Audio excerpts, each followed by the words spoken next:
Bruno Araújo. E hoje iremos falar um pouco sobre rescisão indireta. Tem muitas pessoas que pairam dúvidas sobre esse tema, que é um tema muito corriqueiro, né, no dia a dia do trabalhador. E hoje nós vamos falar um pouco sobre esse tema. Então, eu gostaria que o doutor Cristiano Galvani iniciasse e nos dissesse o que seria a rescisão indireta, doutor. Bom, Jorge, boa tarde, é um prazer poder contribuir com o teu canal. Desde já, o escritório Araújo Galvani agradece pelo convite. E assim, a rescisão indireta do contrato de trabalho é um tema muito recorrente hoje em dia na Justiça do Trabalho. Muitos se perguntam o que é a rescisão indireta. Então, falando de uma forma mais simplificada, a rescisão indireta é a oportunidade que o trabalhador tem de demitir o patrão por justa causa. Ele inverte a ordem das coisas. É a hora que ele se vinga, que ele fala, agora é a minha vez. Então é a hora que a lei determina que, em alguns momentos, quando o empregador deixa de cumprir com algumas obrigações ou expõe o funcionário a algumas situações, da mesma forma que o empregado, o artigo 482 fala, se você cometer tais faltas, você vai ser demitido por justa causa.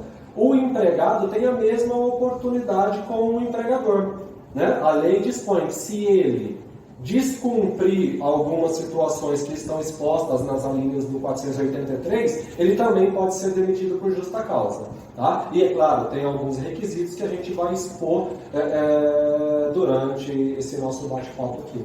Tá, então vamos aproveitar, né, doutor? Então, quais seriam os requisitos para uma rescisão direta, ela ser bem sucedida? Bom, o Bruno vai falar para a gente um pouquinho dos requisitos que são necessários para expor essa rescisão indireta. Doutor, prazer te receber aqui no nosso escritório, seja bem-vindo. Obrigado, doutor, prazer é meu. Nós somos colegas de longa data, né? É muito legal contribuir com o seu canal, obrigado pela oportunidade. E, bom, falando um pouquinho dos requisitos. Hoje mesmo nós fizemos o atendimento e, por incrível que pareça, o cliente veio com essa dor da rescisão indireta do contrato de trabalho. E por quê? Bom, ele trabalha na empresa já há um certo tempo, falou que está há 3 meses, o patrão vem atrasando o salário de forma reiterada. E aí eu pedi para ele o extrato analítico do fundo de garantia. Ele mandou, eu analisei, e a empresa não está recolhendo o fundo de garantia desse empregado. E esse motivo, o tribunal tem entendido que é um dos motivos, né, que preenche aí os requisitos para que a rescisão indireta seja reconhecida, né?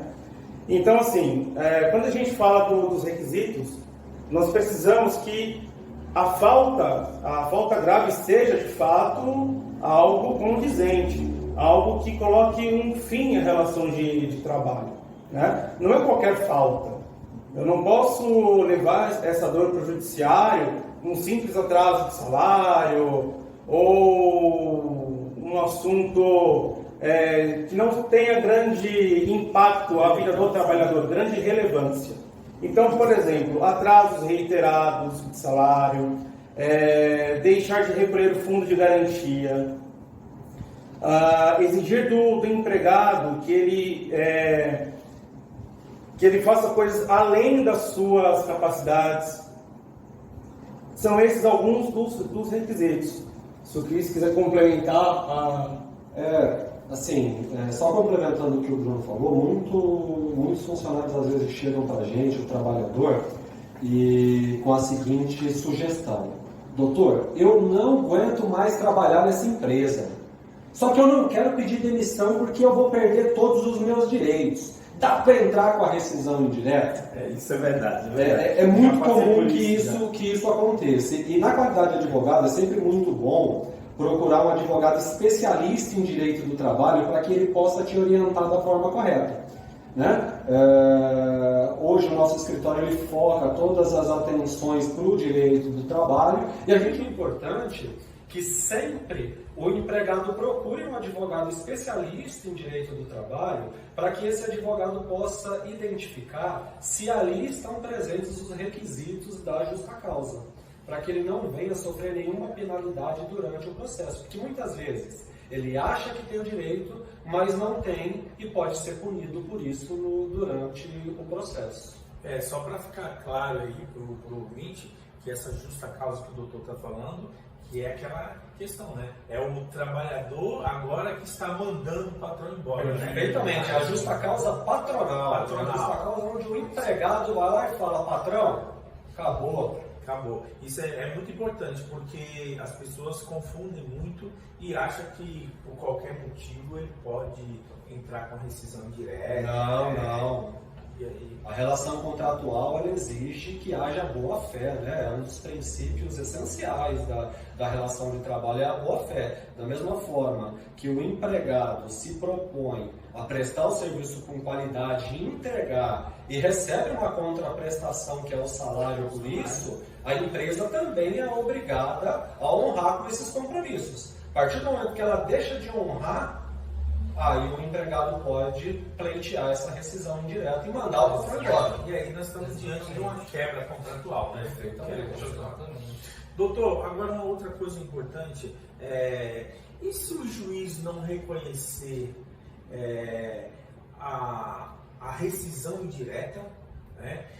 Quais seriam as verbas que o trabalhador, né, que seria aí o reclamante, ele teria direito a receber? Isso seria importante que o ouvinte ele soubesse disso. Bom, no caso de reconhecimento da rescisão indireta, né? O trabalhador ele vai ter todos os direitos da sua rescisão garantidos. Sim. No caso, seria semelhante ao fato da empresa demitir aquele empregado. Então ele vai ter saldo de salário, férias, 13º, ele vai ter garantida a multa do fundo de garantia. Todos esses direitos são garantidos. Ele não perde nada. Essa é a grande vantagem da rescisão indireta.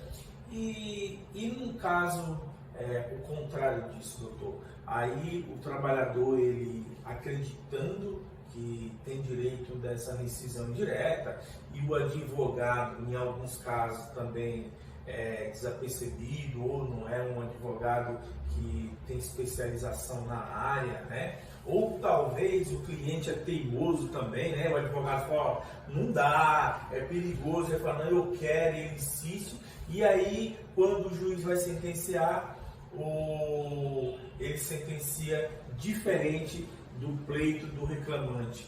Quais seriam as verbas que esse trabalhador teria direito em caso de ele não ter aí uma ação eficaz?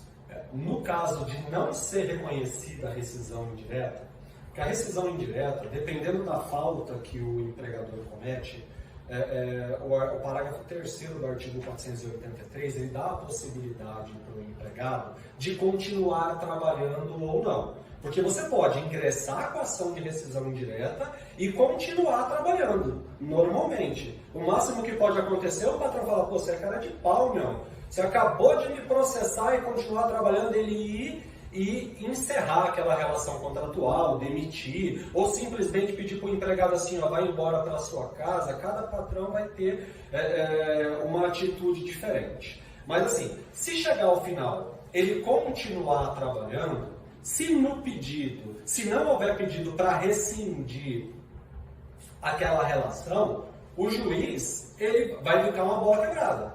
Alguns juízes entendem que, se não reconhecida, aplica ao pedido de demissão. Ou seja, ele só receberia as verbas relativas ao pedido de demissão. Saldo de salário, férias vencidas e 13º salário proporcional. Não sacaria o FGTS, não tem direito a seguro-desemprego, a multa de 40%. No pedido de demissão, ele não teria direito. Se ele deixar de trabalhar, aí já é pacífico que pedido de demissão. Não reconheceu a rescisão indireta, é como se ele tivesse feito uma cartinha de pedido de demissão no momento em que ele deixou de trabalhar. Então, fica aí o aviso, aquele empregado que às vezes ele procura um motivo que ele não está mais contente, não quer mais trabalhar, E muitas vezes ele é orientado por advogado. Olha, assim que eu entrar com a ação, você não precisa mais ir trabalhar. Perfeitamente. Essa é a orientação que a grande maioria faz. Então, é bom lembrar... E corre o risco de não ser reconhecido. Então, assim, é importante comunicar, nesse caso, comunicar ao empregador. Você manda um telegrama, faz uma carta, pede para ele protocolar e informa o empregador dos motivos que a partir daquele momento você não vai mais trabalhar e está entrando com pedido de rescisão indireta, para que ele não seja pego de surpresa. Já houve casos em que o empregado deixou de ir trabalhar, não comunicou ao empregador, o empregador não foi citado no processo, passou-se os 30 dias, o que ele fez? Aplicou a justa causa por abandono de emprego. E aí o trabalhador ficou chupando o dedo.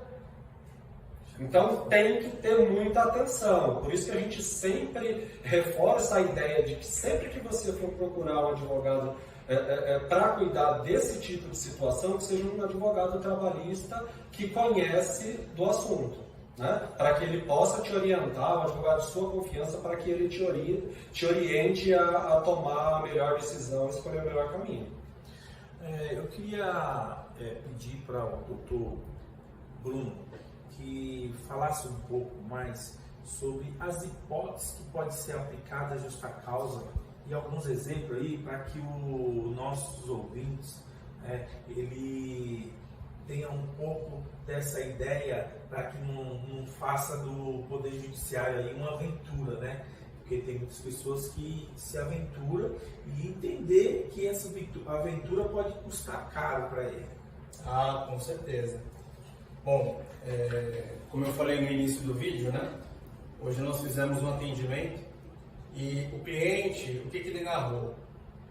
Nos últimos 3 meses, a empresa vem atrasando o pagamento do salário. Hoje é dia 26/10, ele deveria receber o salário no 5º dia útil, ainda não recebeu. E aí o cara não tem dinheiro para colocar combustível no carro, porque ele não recebe vale transporte, ele usa o carro para ir para o trabalho. Ele não tem dinheiro para abastecer o carro, portanto ele não consegue trabalhar. E aí ele faltou nos últimos dias, e a empresa simplesmente chegou para ele e falou assim: olha, você está de férias, na última sexta-feira. Eu entendo que é o motivo para que ele ingresse com essa ação. Porque, poxa, se ele não está recebendo o salário, como que ele vai continuar trabalhando? Porque existe um contrato de trabalho, e a empresa tem que dar para o funcionário a contraprestação, porque ele está entregando para a empresa a sua mão de obra, o seu tempo, a sua vida, ele está produzindo algo em prol da empresa. Então a empresa precisa pagar esse funcionário. É o mínimo, né? Se eu trabalho, eu tenho que receber. Então essa é uma das possibilidades. Como eu citei aqui, atrasos também no recolhimento do fundo de garantia. Exigir que o funcionário faça atividades além das suas forças. Então, por exemplo, você pega uma mulher franzina. Você fala para ela: olha, agora você vai trabalhar carregando um saco de cimento de 50 quilos. Como é que ela carrega? Não tem como. Então, é um dos motivos. O patrão, aí vai um recado também para os empregadores. O Jorge tem, né, vários amigos, acredito que muita gente vai assistir, tem muito empregador assistindo esse vídeo. Tem alguns clientes que é empregador. É super importante que o empregador trate bem os seus funcionários, não seja ríspido com o funcionário. Né? Isso não quer dizer que ele tem que ser bonzinho, que ele tem que abraçar o funcionário, que ele tem que dar flor para o funcionário, não é nada disso. Mas ele precisa ser pelo menos educado com o funcionário. Ele não pode tratar o funcionário de qualquer jeito, ser arrogante, gritar com o funcionário. Isso também dá razão para uma justa causa, né? Para um pedido de rescisão indireta. Então são esses alguns dos requisitos, alguns dos motivos que a gente pode levar para o judiciário para que seja discutido e para que seja, né, feito esse requerimento. E é importante, Jorge, fica claro o seguinte: a rescisão indireta, ela precisa de um processo judicial. O reconhecimento da rescisão indireta precisa de um processo. Não basta o funcionário chegar na empresa, procurar o advogado, ou chegar na empresa, apresentar um protocolo, olha, eu vim pedir a minha rescisão indireta. Não, ele precisa, exatamente. Outro motivo interessante que pode ocasionar a justa causa é a empresa exigir do funcionário que ele faça alguma atividade proibida por lei.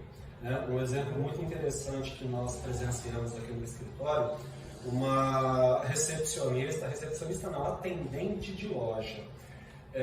Esse empregador, ele tinha como se fosse uma papelaria e trabalhava ele, uma outra funcionária, e dentre essas atividades, além de vender caneta, papel, ele também fazia jogo do bicho.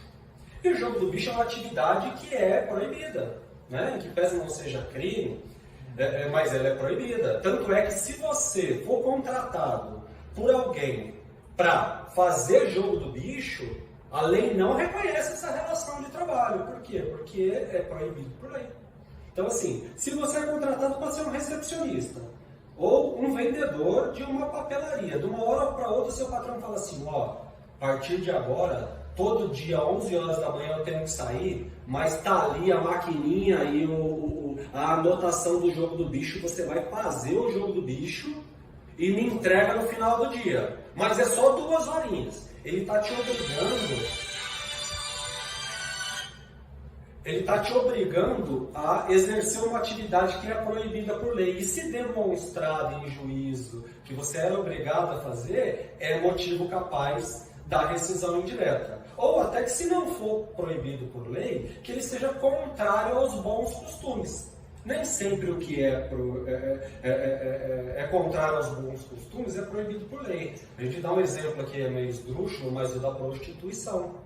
A prostituição não é proibida. Qualquer um, homem, mulher, pode se prostituir, desde que ele não seja obrigado a fazer isso. Então, se você trabalha num bar, como um recepcionista, como um garçom, como uma garçonete, e o teu patrão te obriga a praticar sexo remunerado com algum cliente, e você até gosta, o empregado às vezes até gosta e quer, mas é contrário aos bons costumes. A sociedade não admite aquilo como legal. Então, se demonstrado isso, você pode também pleitear a rescisão indireta. Isso é importante porque você abre um leque, né, para que o trabalhador entenda, né, quais seriam os motivos para uma rescisão. Assim, uma coisa que veio na cabeça agora que é muito importante, que a gente participou de um processo interessante e obteve êxito recentemente, é em relação ao equipamento de segurança. O empregador, ele não pode expor ao empregado a mau manifesto, a sua saúde. Né? No caso em que a gente atuou, tratava-se de uma metalúrgica, com vários equipamentos pesados, um ambiente totalmente insalubre, com fuligem, poeira, e o empregador não fornecia material, não fornecia equipamento de segurança para esse empregado. Deixava ele trabalhar de bermuda, se ele quisesse ir de camiseta regata, ele ia, não havia nenhuma sanção disciplinar. Do jeito que ele ia trabalhar, e também não era oferecido máscara, não era oferecido luva, não era oferecido nada. Ou seja, o empregador estava expondo a vida e a saúde daquele empregado ao mal, muitas vezes irreparável, porque ele pode morrer ali dentro. Também é um motivo de justa causa que o empregado pode aplicar no empregador. E isso é corriqueiro, né? Muito. Chega no escritório, o trabalhador reclamando que a empresa não dava equipamento de proteção e que o trabalho era insalubre e que pedia e eles não davam. Isso acontece muito, não dava um para o outro. Você sabe que na semana passada nós fizemos uma diligência a uma empresa aqui na região de Cumbica. E assim, a situação dos trabalhadores era deplorável. Deplorável. Eu não lembro de uma situação tão crítica quanto aquela, assim, de ter vivenciado algo tão feio quanto aquilo. O Cristiano estava comigo, nós fomos, era uma diligência que não tinha, assim, muita relação com o direito do trabalho, nós fomos até lá, e como nós somos advogados trabalhistas, a gente sempre entra no lugar e começa a olhar para as relações, né, buscando algum vínculo trabalhista. E aí eu chamei um dos funcionários de canto e perguntei para ele: vem cá, você trabalha aqui? Ah, trabalho. A primeira pergunta: você tem registro? O cara falou: não. O cara sujo, uma roupa suja, não tinha um equipamento de proteção, operando máquina, uma máquina velha, que dava medo. Eu sentei num banquinho, cara, a hora que eu levantei, minha roupa estava suja, impregnada de sujeira. Assim, aquela situação, eu nem digo que o cara tem direito à rescisão indireta, porque já é caso de polícia aquilo. Condição análoga de escravo, caso, porque a situação Mas assim, a gente vive num país que, infelizmente, a desigualdade é muito grande, a verdade é essa. E o empregador, muitas vezes, ele usa da força que ele tem para, não digo humilhar o empregado, não é essa a palavra, mas para arrancar o couro do empregado, muitas vezes, né? E aí que tá, né? Esse arrancar o couro do empregado, né, usando uma linguagem mais popular, talvez nisso esteja um dos requisitos para rescisão indireta. Por isso que é importante que quem está assistindo esse vídeo procure um advogado, né, converse com o seu advogado para que ele possa analisar o caso e orientar da melhor maneira, né? Entender se cabe ou não. Uma outra dúvida, às vezes a gente vê uma situação, o trabalhador ele está numa situação de rescisão indireta há muito tempo, porque às vezes aquela quebra do contrato, né, aquela falta grave do patrão, ele vem ocorrendo há muito tempo, né? E aí, às vezes a pessoa pergunta, mas por que só agora você foi procurar os seus direitos, né? E às vezes as pessoas podem achar que é necessário que exista aí uma imediatidade, né? Igualmente na questão da justa causa, quando é a justa causa do empregador para o empregado. O doutor poderia nos explicar um pouco sobre isso? Sim, isso é um tema muito interessante, muito polêmico nos tribunais, mas que eles já vêm sendo pacificados. Quando o empregador aplica a justa causa para o empregado, um dos requisitos é o da imediatidade. Se não for cumprido esse requisito da imediatidade, a justa causa ela deixa de ser aplicada, tá? Para o trabalhador, esse requisito ele não é necessário, porque vigora no processo do trabalho o princípio da continuidade da relação de emprego, né? E o trabalhador, ele é hipossuficiente na relação, ele depende daquele trabalho para sobreviver. Então, se ele chegar para o patrão dele em algum momento e falar, patrão, você está dando mancada comigo aqui, você atrasou meu FGTS, você não está pagando meu salário direito, você está me humilhando, você está me fazendo carregar peso, o que vai acontecer? Ele vai ser demitido, vai ser jogado na rua. Então, muitas vezes, essa hipossuficiência do trabalhador o expõe a condições onde ele não permite que ele vá até o judiciário naquele momento, porque às vezes ele tem uma pensão para pagar, ele tem a família para alimentar. Então já está pacificado que o empregado não é requisito para o reconhecimento da justa causa, no caso do empregado aplicando na empresa o requisito da imediatidade. Não precisa se preocupar com isso. Então nós podemos aqui fazer até uma comparação, doutor.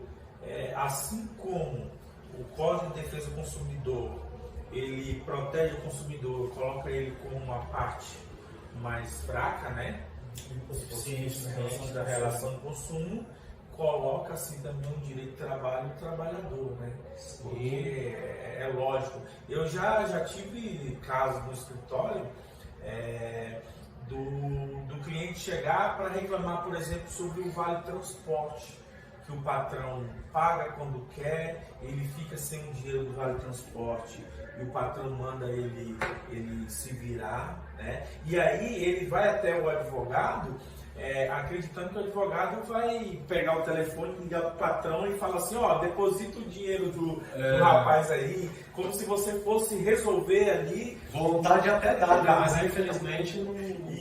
E aí ainda não tem esse poder, né, para resolver dessa forma. Outra coisa, às vezes acontece, o trabalhador vem até o escritório relatar algumas situações ali do trabalho, igual essa que o doutor falou. Às vezes a condição de trabalho é insalubre, às vezes a condição dele se alimentar, não tem onde ele se alimentar, né? Não tem um local de descanso, às vezes ele é um caminhoneiro que ele viaja muitos dias sem receber ali o seu adicional, e aí ele vem procurando para que a gente faça alguma coisa para resolver aquilo. Então o que eu tenho orientado, eu falo, olha, tudo isso você tem que ir guardando as provas, você tem que ir, né, se municiando para no momento que você for sair da empresa ou ser mandado embora, você pleitear. Se você for pleitear agora, é igual o doutor falou, vai para a rua, né? Então é importante que o trabalhador ele guarde essas provas, né? Sim, porque também não adianta lá na frente ele voltar, tá, você tem as provas?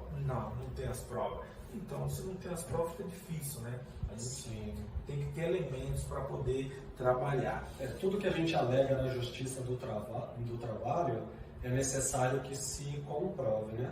A gente fala tecnicamente que todo fato,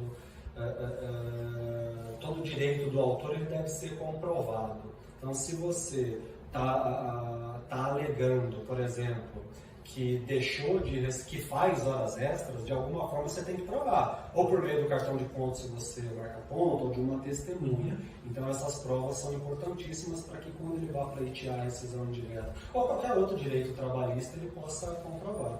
Doutor, para a gente finalizar aqui, para não ficar muito longo, eu só queria trazer aqui um ponto que acontece muito, fazendo aí um paralelo entre o direito penal em relação à dignidade, né, a ofensa, a honra, e isso acontecendo no ambiente do trabalho, muitas vezes acontece, né, o empregado ser xingado, ser ofendido, ele, alguém da sua família, e aí eu queria que os doutores discorressem um pouco sobre isso, falando das consequências desses atos contra o empregado, qual seria, se isso seria uma das condições da rescisão indireta, até mesmo que, com certeza, dentre os nossos ouvintes aqui, tem muitos que têm vivido isso no dia a dia e ele acha que aquilo não tem nenhuma relação com o trabalho. O doutor poderia nos falar um pouco? Sim, eu vou falar rapidamente, depois o doutor complementa. É condição que dá direito à rescisão indireta do contrato de trabalho. O Bruno comentou no começo que o empregador ele tem o dever de tratar bem o funcionário, mas tratar bem no sentido de não ofender. Qualquer ofensa à honra, à dignidade, à saúde, à família do empregado que for demonstrado em juízo, ela é motivo que ocasione falta grave capaz de ocasionar a justa causa. Então, de forma alguma, assim, a gente sempre orienta os nossos clientes que são empregadores. Cumpra o que é determinado em lei. Nunca leve uma relação para o lado pessoal. Se você está insatisfeito com a prestação de serviço do empregado, dê oportunidade, dê um feedback, fala, isso aqui não está legal, é possível fazer dessa forma. Se chegar no final e não der certo, demita, contrate um outro. O teu resultado financeiro e operacional vai ser muito maior do que de repente ficar ofendendo, porque assim, além da justa causa, pode causar um dano extra patrimonial que, a depender da lesão que for causada ao trabalhador, pode ocasionar até a falência, dependendo do tamanho da empresa. Você toma um dano moral de 50 mil reais aí, apesar que hoje em dia o judiciário tem sido mais precavido em condenar em dano moral, né? Às vezes o dano é grave e ele segura um pouquinho, mas dependendo de pegar uma turma que reconhece, pode dar bastante prejuízo para a empresa. Né? Antes do Dr. Bruno falar, eu queria ressaltar aqui que eu tive um caso, só que aí eu estava pelo reclamante, e ele foi mandado embora por justa causa, e depois, ao chegar na audiência, o advogado da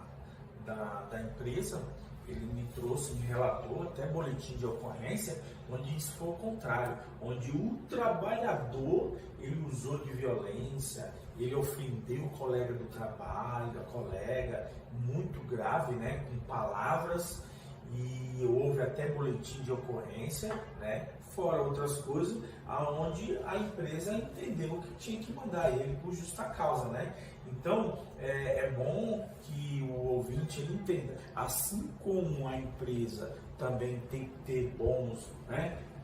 O patrão tem que ter um comportamento para com o empregado, ele também tem que ter para com o empregador e os seus colegas de trabalho, né? Porque se um colega ofende o outro, a honra, a dignidade do outro, né? Ou até, talvez até fisicamente, é causa de uma justa causa. Da empresa do empregado. Então, doutor, e também tem o ilícito penal, né? Muitas vezes o cara agride um colega de trabalho, né? Dá um soco, algo do tipo. Ele pode responder pela lesão corporal, né? Além da justa causa que ele pode receber, ele vai ter uma dor de cabeça na esfera criminal. Sim. Então, o bom senso vem acima de tudo, do empregado e do empregador também, né? É importante que o empregador, reitero, tenha educação no trato com o seu empregado, para que ele não incorra numa calúnia, numa difamação, para que ele não exponha o seu empregado a uma situação vexatória, né? Que aí pode ocasionar um ilícito penal, que pode dar uma dor de cabeça tremenda para essa empresa, para esse empregador. Então tudo parte do bom senso. Essa é a grande palavrinha para que as relações sejam saudáveis, né? É importante esclarecer assim que tanto a empresa precisa do empregado para desenvolver as suas atividades, e quanto mais comprometido com essas atividades for o empregado, melhor serão os resultados da empresa, e o empregado também depende daquela atividade dele para sustentar a família, então tudo é uma troca. Né? Então quanto mais recíproco for essa relação, maior vai ser o resultado para todo mundo. Todo mundo vai ficar satisfeito, né? Então é importante. E eu não sei se a gente já está terminando já o nosso bate-papo aqui. Eu gostaria que não terminasse, porque está bastante interessante.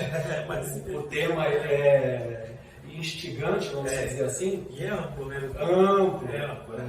Amplo. Nós falamos muito aqui do empregado, porque a rescisão indireta é contra o empregador. Sim. Mas para as empresas, para os empregadores que nos ouvem, é muito interessante que ele também seja acompanhado de um escritório de advocacia especialista em direito do trabalho, que ofereça para ele um serviço de consultoria, de compliance trabalhista, para identificar se todas as atividades que ele faz estão dentro das normas regulamentadoras, se ele tem um PCMSO, se ele tem um PPRA, agora ele tem que estar enquadrado de acordo com o E-Social, aquelas informações são obrigatórias que pode gerar multa. Muitas vezes, aqui nós temos casos de clientes, empregadores que não têm conhecimento do que ocorre dentro da operação dele. Às vezes ele tem lá um supervisor, um gerente, e como ele não tem procedimento escrito e ele não controla aqueles procedimentos, a coisa acontece e ele não sabe o que está acontecendo. Ele só fica sabendo na hora que estoura a bomba. Então é importante que essas empresas tenham um escritório que dê esse apoio para eles, para que eles possam mitigar esses riscos trabalhistas. Às vezes ele faz um investimento num serviço de consultoria que é infinitamente menor a um problema que ele está deixando de ter lá na frente. Vale muito a pena. Doutor, eu acho que as empresas, né, o empregador, ele tem que entender que quando ele faz isso, ele não está gastando, ele está investindo. É investimento puro. Prevenção, porque às vezes uma única ação que ele deixa de levar, ele paga ali 5 anos de consultoria. 5 anos de consultoria. E quando a empresa está bem assessorada, quando ocorre uma reclamação trabalhista, para a gente como advogado do reclamante, fica até difícil de você pleitear alguns direitos. Por quê? Porque a empresa está bem estruturada, ela está bem orientada, ela já eliminou muita coisa errada, porque talvez um colega que trabalhou 3 anos ou 2 anos atrás naquela empresa, né, passou a informação, na época dele era uma forma, hoje é outra. Não, pode colocar na justiça que você vai ganhar. Só que eu digo porque já aconteceu, né? Da empresa ter mudado todo o layout, ter parado todas as arestas ali, tampado todos os buracos, e aí quando você vai com a reclamação, que você vê, não, o negócio aqui mudou, Sim. Não é igual a 2 anos atrás. Né? Então a empresa também ela consegue trabalhar com mais tranquilidade, saber que ela está cumprindo os requisitos, ela está de acordo com as normas técnicas, que se alguém entrar com a reclamação trabalhista, ela não vai ter sucesso naquilo a mais que ela está pleiteando, e aí para a empresa é lucro. Sim, né? Sim, lucro. sem dúvida. Um exemplo, nós temos um cliente, fizemos uma reunião semana passada, e uma empresa, né? E a representante da empresa falou pra gente que ela segue tal convenção coletiva. Sim. E aí a gente falou pra ela, opa, peraí, negativo. Não é essa a convenção que você tem que seguir. Seu segmento é outro. Seu segmento é X. Nossa. Essa convenção coletiva é do segmento Y. Não tem nada a ver com o seu. Aí ela esperneou, não, mas como assim? Eu sigo. Aí nós explicamos no detalhe para ela, não, a sua convenção coletiva não é essa, a sua atividade não é essa, não tem nada a ver com isso, sua atividade é essa aqui, é transporte, tal. Aí ela entendeu, opa, verdade. Ou seja, a partir de agora ela vai usar, ela vai corrigir. Mas até então ela não sabia. Não sabia. Tá vendo? E ela estava deixando de pagar os funcionários dela direitos previstos na norma coletiva. Ela estava dando direitos que não eram previstos em norma coletiva E deixando e outro. deixando outros. E assim, não adianta o empregador falar assim, eu não sigo nenhum sindicato. Meus funcionários não têm sindicato. Não é assim. A gente sabe que não é assim. E ele tem que observar a norma coletiva. Lembrando, doutor, que existe convenções coletivas aí que ela tem multa diária, falta de cumprimento de cláusula. Agora imagine você ter lá um empregado 2 anos trabalhando numa empresa, essa empresa deixando de cumprir alguma coisa e ela levando multa diária. Imagine só. Então, por isso que é importante a consultoria. Bom, nós vamos encerrar por aqui e eu gostaria de agradecer ao Dr. Cristiano Galvani, ao Dr. Bruno, e o doutor pode nos dizer o endereço aqui para que os ouvintes... Aqui nós estamos localizados no centro da cidade de Guarulhos, na rua Siqueira Campo, número 22, sala 13. Temos a nossa página no Instagram, que é o @araújogalvani, no Facebook também, o site araújogalvani.com.br. Qualquer dúvida que tiver, além do canal, pode deixar no canal do Jorge, se houver necessidade a gente responde, se quiser deixar nas nossas páginas também, a gente está sempre à disposição e espera sempre que demandado, poder ajudar e contribuir para tirar essas dúvidas do canal. E já vou deixar aqui, né? Que nós iremos falar sobre outros temas mais para frente, né, doutor? Claro. Posso voltar? As portas estão abertas, a casa é sua. Tá bom, obrigado e até a próxima. Valeu, até mais.